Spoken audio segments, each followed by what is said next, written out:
ku jëlagul réew mënuguma la wéewlu ku mosagul mënuma la wóolu ku ko xamante ni jiitee goo service mënuguma la wóolu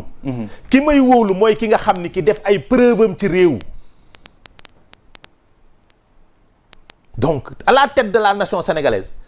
Macky Sall def na ay preuve am ba mu mat sëkk wane na li mu mën wane na dayoom au niveau international parce que barke Dembo Ndiaye la ñu accepté les pays africains dans le G20 c'est important barke Dembo Ndiaye la jiite délégation ñu dem outil la paix au niveau de la Russie et de l'Ukraine c'est important au niveau international un chef d'État respecté respectable du jamono yi de si du jamono yi sur le plan international non sur le plan international il est respecté jamono ji ni leen jéebaane ci adduna bi ba fu ngeen tourné ñu leen di tubaab bi di leen wax lu nekk tubaab yi ni ñu doon jéebaane tey seen réew a ngi tàkk te su fa demul du fay su fa demul France du fay la solution pour régler la question de la crise française ci décision yi président de la République jëloon la restreindre internet ca la bokk jël ay décisions pragmatiques ca la bokk donc ils sont en train de copier le Sénégal par rapport à la gestion des crises il faut avoir un bon général à la tête de ce pays pour l'avoir maintenant loolu mooy enjeu yi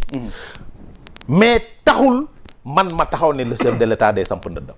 très bien te tegal foofu sa baaraam yow dégg naa ci benn télé nga ne le président jàpp nga ni du samp ndëndam foo ko teg wax naa ko léegi maanaam lan la mën a jur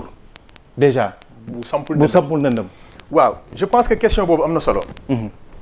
mais man comme ni ma la ko waxee je suis quelqu'un boo xamante ne je crois aux militants de l'Alliance pour la République on est à 2 minutes du direct di ngeen ko am en direct incha allah waaw je crois aux militants de Benno Bokk Yaakaar man jàpp naa ni quelle que soit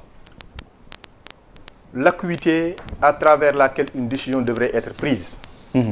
militants yi ils sont prêts à supporter cette décision surtout nag bu fekkente ne ils se présentent pas et je rappelle que fait bi ñuy dund nii il est inédit mais c'est pas la première fois rappelons-nous quand le président Senghor en 1979 devait choisir Abdou Diouf il l'a fait à la veille d'un message à la nation dafa dajale kàngamu parti socialiste yooyu d'alors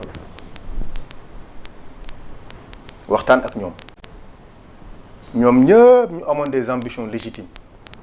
parce que seen taxawaay ci biir parti bi joxoon na leen suffisamment d'arguments donc de compétences et d'expérience pour ñu diriger réew mi mu ne leen malgré tout ça diw laa tànn mais yow mii diw dama bëgg diw mii nga ànd ak moom liggéey nga jox ko tel ministère diw mii àndal ak moom ci tel ministère diw mii àndal ak moom ci tel ministère mu créer une équipe autour du président Diouf kon quelle que soit la situation lu mën a nekk la que le président de la République reprenne les choses en main constitué à maintenir le bloc Benno Bokk Yaakaar bi nga xamante ne depuis 2012 fissuré wul et ça aussi c'est du mérite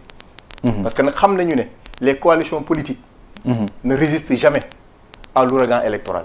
toujours bu ñu yegsee ci veillu élection les appétits montent ku nekk da ngay bëgg a demal sa bopp mais moom il a réussi à maintenir le bloc ce qui est important donc advienne que pourra l'un ou l'autre je pense que on aura suffisamment de moyens pour que ñu mën a surmonter difficultés yi. D'accord, si c'est bon nous allons quand même suivre le président de la République actuellement ñu ngi ñuy wax ni générique bi lancé nañ ko mooy hymne national bi foofee ci palais présidentiel alors si c'est bon Junior bu fekkee ne ba tey baax na ñu fexe dem fi nga xam te ni moom moo nekk fële ca palais de la République pour suivre le président de la République ci discours bi nga xam te ne nii mu ngi koy waaj a amal discours bi nag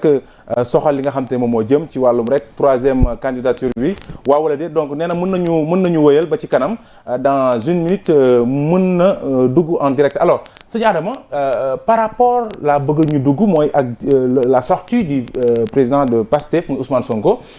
démb wala sax avant sortie bi gis nañ le président Macky Sall mu ne maire yi dajaloo leen ci seen gox yi ngeen aar seeni localité bu leen nangu kenn jóge ci goxam ñëw ci sa gox di ko taal loolu lan lañ ci mën a xalaat lan lañ ci mën a njortu. le maire et de la diaspora c'est en forte conscience des responsabilités qui m'incombent que je voudrais m'adresser à vous ce soir en ma qualité de garant du fonctionnement régulier des institutions, de l'indépendance nationale et de l'intégrité du territoire. Pour beaucoup d'entre nous, nous venons de célébrer la fête de la Tabaski, cette fête de la foi, de la solidarité et de la convivialité en compagnie de ceux et celles que nous aimons et qui emplissent nos vies de bonheur, d'espoir et d'amitié. Pour certains de nos concitoyens, cependant, la fête s'est déroulée dans l'ombre du deuil parce que leurs chers enfants faisaient partie de ceux et celles qui ont perdu la vie dans des violences insoutenables, injustifiables et inexcusables. Des violences qui ont mis à l'épreuve notre cohésion sociale et notre longue et enviable tradition de paix et de stabilité en Afrique. Vous aurez donc compris la tristesse et la douleur qui sont miennes.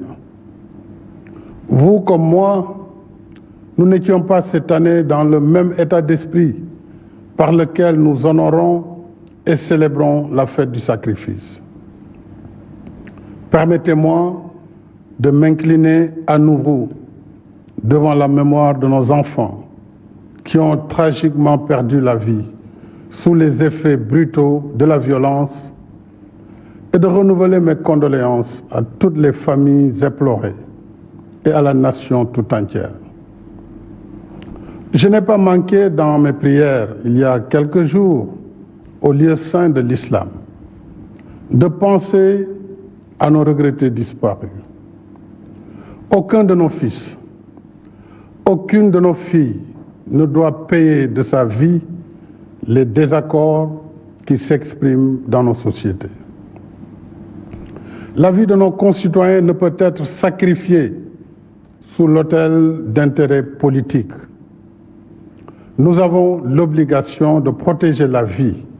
et la dignité de tous les Sénégalais, de toutes les Sénégalaises. Devant l'insoutenable, l'innommable, la prise de parole n'est pas toujours facile. Et souvent, les mots n'arrivent pas à exprimer le plein de tristesse qui nous envahit. Nous avons vécu des événements particulièrement graves, marqués par une violence sans précédent, occasionnant des morts et des blessés.